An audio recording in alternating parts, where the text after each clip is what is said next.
Abamu ku batuuze b'e Lubaga balajanidde omukulembeze w'ekibiina ky'NUP Robert Kyagulanyi Ssentamu okuddiza kkaadi omubaka wa Lubaga South Aloysius Tawton God Mukasa ti kubanga yabamanyidde ennaku nga ye muntu atuuka ku muntu owa wansi nga n'enjiri y'ekibiina gitambuzza bulungi ku gurawundi.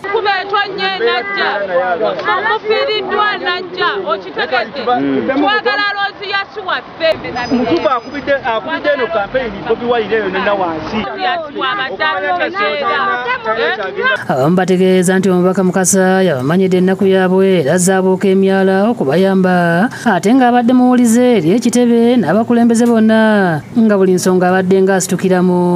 Naye nze kye nalisuubidde nti ekibiina kyabuusa amaaso gurawundi okusinziira byakoledde abantu b'e Lubaga nga tuvudde ku byaki ye ng'omubaka akoledde omuntu waki wa wansi. Naye tubegayiridde tuli bubi ffe tumwagala ng'omuntu kati bagiwe Mukasa yasobola mu ggeto eno yamanya abantu yonna Sologo mugamba ffe tetumumanyi simulabagana. Bano beesitudde ne bagenda ne ku kitebe ky'ekibiina Makerere Kavule nga bakutte ebipande by'omubaka Mukasa bye yabadde akubisizza okulaba nga balajanira abakulu.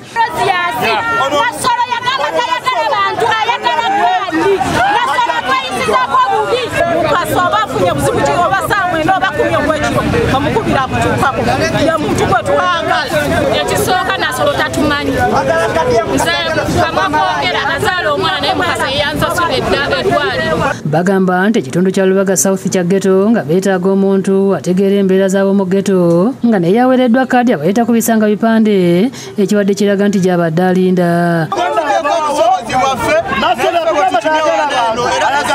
Tusobola tuwa mubaka atasobola constituency nga takitegeera.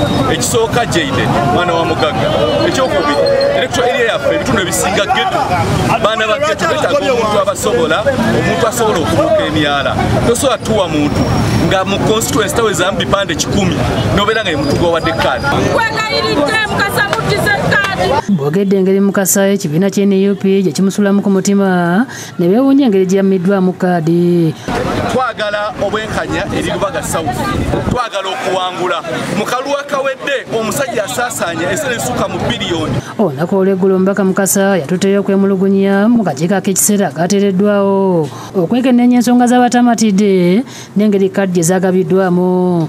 Jonathan Lutu munnamateeka wa NUP ayokedde ku nsonga z'abeemulugunya. Naye nga complaints zino zonna mbagambye president yatuwadde 2 days. Naye nga kubanga waliyo places ezimu waliyo ebifo ebimu nga Western Uganda results zafuluma late.